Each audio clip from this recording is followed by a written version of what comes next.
पति पत्नी के बीच किसी तीसरे के आने का कारण कहीं ये तो नहीं। पूरी कहानी जरूर पढ़ें। क्या हुआ धैर्य? अचानक धैर्य के बदलते हुए चेहरे का भाव देखकर उसकी सहेली पायल ने पूछा।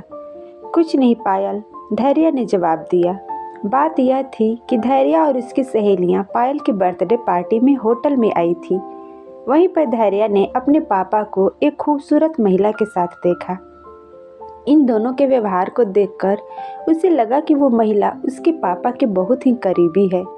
होटल में होने वाली रोशनी और उसकी बहुत सारी सहेलियों के भीड़ के कारण उसके पापा ने उसे नहीं देखा। पार्टी चल रही थी, पर हमेशा पार्टी में चहकने वाली धैर्य का मन आज पार्टी में नहीं लग रहा था। उसे अपने पापा पर बहुत गुस्सा आ रहा था। वो सोच भी नहीं सकती थी कि उसके पापा ऐसा करेंगे, और माँ के बारे में सोचकर माँ पर दया आ रही थी। पहले उसे लगा कि शायद यह भ्रम है। इन दिनों वो अपने पापा के व्यवहार में बदलाव देख रही थी। अब वे रोज घर आने में देरी करते और बिना मतलब माँ पर खींचते या झुझलाते थे। कहीं इसका कारण यह औरत तो नहीं।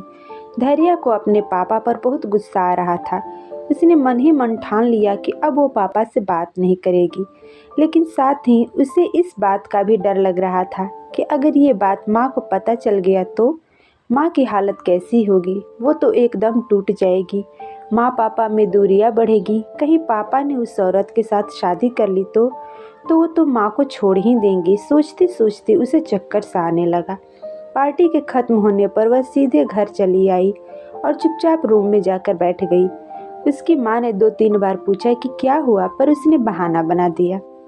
वह सोच रही थी कि माँ को यह सब कैसे बताएं। शाम को पापा के आने की आवाज़ आई। वह धैर्य की मम्मी से कह रहे थे, रेणुका चाय बना दो, मैं थक गया हूँ, आज ऑफिस में बहुत काम था। पापा की सफ़ेद झूठ सुनकर धैर्य को इतना गुस्सा आया कि जाकर सीधे सीधे उनकी असलियत सबको बता दें, पर यह सोचकर चुप हो गई कि कहीं कुछ गड़बड़ हो गया तो। माँ पापा के बीच जोरदार झगड़ा हुआ और बात और बिगड़ गई तो क्या होगा। इसी उधेड़बुन में धैर्य रात भर सो नहीं पाई। दूसरे दिन पापा के ऑफिस जाने के बाद ही वह कमरे से बाहर आई। रोज ही की तरह माँ फोन पर मशगूल थी। उस तरफ शायद मौसी थी। आखिर 1 घंटे बाद फोन रखने के बाद धैर्य की माँ ने उससे पूछा कि क्या बात है धैर्य, मैं देख रही हूँ कि कल से तुम्हारा चेहरा उतरा हुआ है। पर धैर्य ने सिर दर्द का बहाना बना दिया और मन में चल रहे तूफान से राहत पाने के लिए उसने टीवी चालू कर दिया। टीवी पर सीरियल आ रहा था, पति पत्नी का झगड़ा। धैर्य को कभी भी यह सब सीरियल देखना पसंद नहीं था, पर आज उसने चैनल नहीं बदला। सीरियल में दिखा रहा था कि पत्नी अपने पति से कहती है कि मैंने आपके परिवार और आपको पूरी तरह से प्यार किया, इस घर को अपना समझा और इस घर के लिए मैंने क्या नहीं किया, और आप हैं कि बाहर किसी और के साथ गुलछर्रे उड़ा रहे हो। आखिर मुझ में क्या कमी है? तब पति कहता है कि तुम तो सिर्फ अपने बच्चों, फोन और घर के कामों में ही डूबी रहती हो। मेरे लिए तुम्हारे पास समय ही नहीं है तो मैं क्या करूं? पति आगे बिना कोई बहस किए घर से बाहर निकल गया और पीछे पत्नी बड़बड़ाती रही। इतना सोचने के बाद धैर्य की सोच की दिशा बदल गई। वह सोचने लगी कहीं पापा का पर स्त्री के प्रति आकर्षण का कारण हम लोग तो नहीं, पर पापा तो हमसे बहुत प्यार करते हैं, हमारी छोटी छोटी बातों का कितना ख्याल रखते हैं। समाज में भी पापा का बहुत मान सम्मान है, फिर पापा ऐसा क्यों कर रहे हैं? धैर्य ने फिर से सभी बातें नए सिरे से सोचना शुरू की। धैर्य इतनी बड़ी हो गई और कॉलेज जाने लगी। इसके बावजूद वो आज भी माँ के साथ सोती है। इस उम्र में भी वह माँ को छोटी बच्ची ही लगती है, और छोटे मोटे कामों में भी, फिर चाहे कपड़े हो या खाना, हर बात के लिए वह माँ पर ही निर्भर रहती है। उसकी देखा देखी उसका छोटा भाई आभास भी माँ पर ही पूरी तरह से आश्रित रहता है। वो भूल गई थी कि माँ पापा पति पत्नी भी हैं, उन दोनों को भी साथ में वक्त बिताना चाहिए। उन्हें याद ही नहीं कि मम्मी पापा आखिरी बार अकेले फिल्म देखने या होटल में कब गए थे। यहाँ तक कि दोनों की शादी की सालगिरह पर भी वे बच्चों के साथ होटल में जाते थे। माँ तो बस पूरी तरह से हाउसवाइफ और अकेली माँ बनकर रह गई है। ऊपर से माँ को कितने ही फ़ोन भी आते रहते हैं।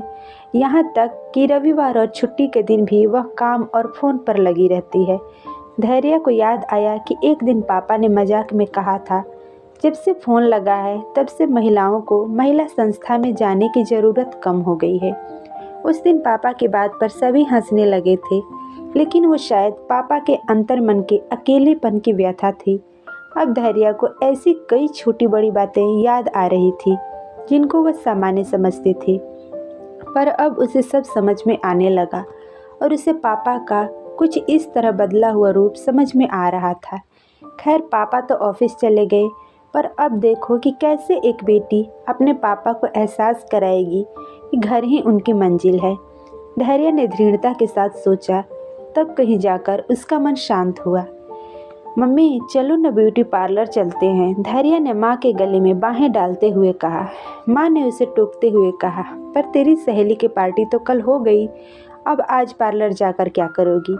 धैर्य ने कहा, अरे मम्मी, मेरे लिए नहीं, तुम्हारे लिए। आप कितने महीने से ब्यूटी पार्लर नहीं गए? देखिए ना, आपका आईब्रो तो पापा के मूंछों जैसा हो गया। और उसने आईब्रो पर हाथ घुमाते हुए कहा। तो माँ ने जोर से हंसते हुए कहा, हाँ वो तो है।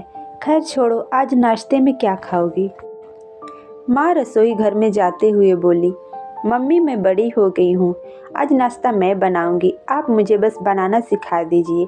गैस चालू करते हुए धैर्य बोली। यह सुनते ही उसकी माँ हैरान रह गई कि उसने आज तक किचन में जाकर पानी तक लेकर नहीं पिया और आज खाना बनाने की बात कर रही है। तू पढ़ाई कर, मैं खाना बना दूंगी, माँ ने कहा। नहीं माँ, तुम ये सब अकेले करते करते कितना थक जाती हो, धैर्य ने माँ की तरफ प्यार भरी नज़र से देखते हुए कहा। माँ ने भी हल्की स्माइल देते हुए कहा, ठीक है, जैसी तेरी मर्जी। धैर्य छोटा छोटा काम खत्म करने लगी ताकि माँ को समय और आराम मिल सके। धैर्य का आज काम का पहला दिन था तो उसे थकान भी हो रही थी, पर पूरे दिन कुछ न कुछ काम करती रही। रात को पापा आए तो धैर्य ने पापा को चाय पकड़ाते हुए कहा, पापा आज आप मेरे हाथ की गर्मा गर्म चाय पीजिए, पर हाँ कोई कमी मत निकालना, धैर्य ने चहकते हुए कहा। तो उसके पापा ने भी चाय हाथ में लेते हुए मजाकिया अंदाज में कहा, अरे वाह, मेरी बेटी तो बड़ी हो गई। धैर्य को लगा जैसे पापा यह शब्द कहते कहते ग्लानि महसूस कर रहे थे। रात को सोते समय धैर्य ने सारी किताबें भाई के कमरे में ले जाते हुए मम्मी से कहा, मम्मी आज मेरे कॉलेज का प्रोजेक्ट तैयार करना है, देर हो जाएगी, मैं आभास के कमरे में पढ़ने जा रही हूँ। और वह रात को वहीं सो गई। अगले दिन रविवार को सब बैठे थे। अचानक फ़ोन की घंटी बजी। धैर्य ने लपक कर फ़ोन उठाया और कहा, अरे मौसी कैसी हैं? माँ अभी रसोई घर में है, कोई ख़ास काम था क्या? दूसरी तरफ से आवाज़ आई, नहीं, बस ऐसे ही फ़ोन कर लिया था। फिर धैर्य ने फ़ोन रख दिया। उसने देखा कि अब माँ को पापा के लिए टाइम मिलने लगा। एक दिन माँ का जन्मदिन था। पापा ने शाम को होटल में डिनर का कार्यक्रम रखा। तय हुआ शाम को घर पर केक काटकर रात को होटल चलेंगे। केक कटर के बाद शाम को होटल जाने का समय हो रहा था। पापा जल्दी से तैयार होने के लिए कह रहे थे, पर धैर्य ने कहा, मम्मी मेरे पेट में तेज दर्द हो रहा है, सुबह कैंटीन में खाने की वजह से शायद ऐसा हुआ है। चलो बेटा, तुम्हें डॉक्टर को दिखा देते हैं, पापा ने चिंता करते हुए कहा।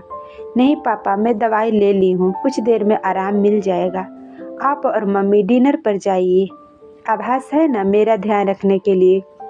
धैर्य दर्द का नाटक करते हुए कहा। माँ पापा उसे इस हाल में छोड़कर जाने के लिए तैयार नहीं हो रहे थे, पर धैर्य ने जिद करके अपनी माँ और पापा को होटल भेज दिया। वे अनमने से होटल गए। होटल पहुंचकर उन्होंने घर पर फ़ोन करके पूछा कि बेटा अब तेरी तबीयत कैसी है। जवाब में धैर्य और आभास ज़ोर ज़ोर से हंसने लगे, तो वे दोनों समझ गए कि बच्चों ने नाटक किया है और उन्हें कुछ देर अकेले छोड़ दिया है। दोनों वर्षों बाद अकेले होटल गए थे और उनकी शादी के समय की पुरानी यादें ताज़ा हो गई। कुछ दिन बाद धैर्य ने देखा कि सुबह सुबह पापा गलियारे में फ़ोन पर किसी से बात कर रहे थे। उनकी बातों से लगा जैसे दूसरी तरफ कोई महिला गुस्से में बोल रही थी, पर पापा ने सॉरी कहकर जल्दी से फ़ोन रख दिया। जब पापा बाहर आए तो धैर्य भावुक हो गई उसने मन ही मन कहा, थैंक यू पापा। दोस्तों, ये कहानी आपको कैसी लगी कमेंट में ज़रूर लिखें। कहानी पसंद आई हो तो लाइक करें, शेयर करें और हमारे चैनल को सब्सक्राइब करना ना भूलें। धन्यवाद।